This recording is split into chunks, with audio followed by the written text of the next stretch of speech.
Police sub inspector ಸೋಗಿನಲ್ಲಿ collectorate ಆವರಣದಲ್ಲಿ ಓಡಾಡುತ್ತಿದ್ದ ನಕಲಿ ಅಧಿಕಾರಿ ಬಂಧನ. ಉತ್ತರ ಪ್ರದೇಶದ ಮಿರ್ಜಾಪುರ ಜಿಲ್ಲಾ ಕಲೆಕ್ಟರೇಟ್ ಆವರಣದಲ್ಲಿ ಪೊಲೀಸ್ ಸಬ್ ಇನ್ಸ್ಪೆಕ್ಟರ್ನಂತೆ ನಟಿಸಿ ಸಾರ್ವಜನಿಕರನ್ನು ದಾರಿ ತಪ್ಪಿಸುತ್ತಿದ್ದ ಶಿವಲಾಲ್ ಪಾಲ್ ಎಂಬಾತನನ್ನು ಪೊಲೀಸರು ಬಂಧಿಸಿದ್ದಾರೆ.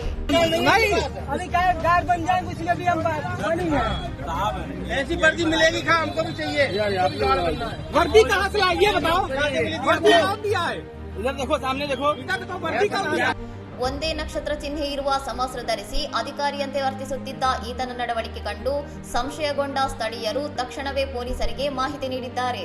ವಿಚಾರಣೆ ನಡೆಸಿದಾಗ ತಾನು ಮಹಿಳಾ ಪೊಲೀಸ್ ಠಾಣೆಗೆ ಕರ್ತವ್ಯಕ್ಕೆ ವರದಿ ಮಾಡಲು ಬಂದಿದ್ದೇನೆ ಎಂದು ಹೇಳಿಕೊಂಡಿದ್ದರೂ ಯಾವುದೇ ನೇಮಕಾತಿ ಪತ್ರ ಅಥವಾ ಗುರುತಿನ ಚೀಟಿ ತೋರಿಸಲು ವಿಫಲನಾಗಿದ್ದಾನೆ.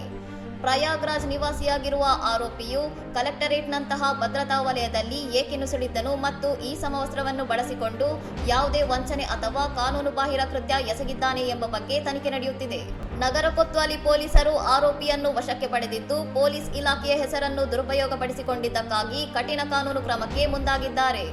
ಪೊಲೀಸ್ ಸಮವಸ್ತ್ರದಂತಹ ಅಧಿಕೃತ ಚಿಹ್ನೆಗಳನ್ನು ಧರಿಸಿ ಸೋಗು ಹಾಕುವವರ ಬಗ್ಗೆ ನಿಗಾ ವಹಿಸಲಾಗಿದ್ದು ಈತನ ಹಿಂದೆ ಬೇರೆ ಯಾವುದೇ ತಂಡ ಅಥವಾ ದೊಡ್ಡ ಮಟ್ಟದ ವಂಚನೆಯ ಜಾಲವಿದೆ ಎಂಬುದನ್ನು ಪರಿಶೀಲಿಸಲಾಗುತ್ತಿದೆ. ಇನ್ನಷ್ಟು ಸುದ್ದಿಗಳಿಗಾಗಿ ನೋಡ್ತಾ ಇರಿ ಸೌರಂ ಟಿವಿ.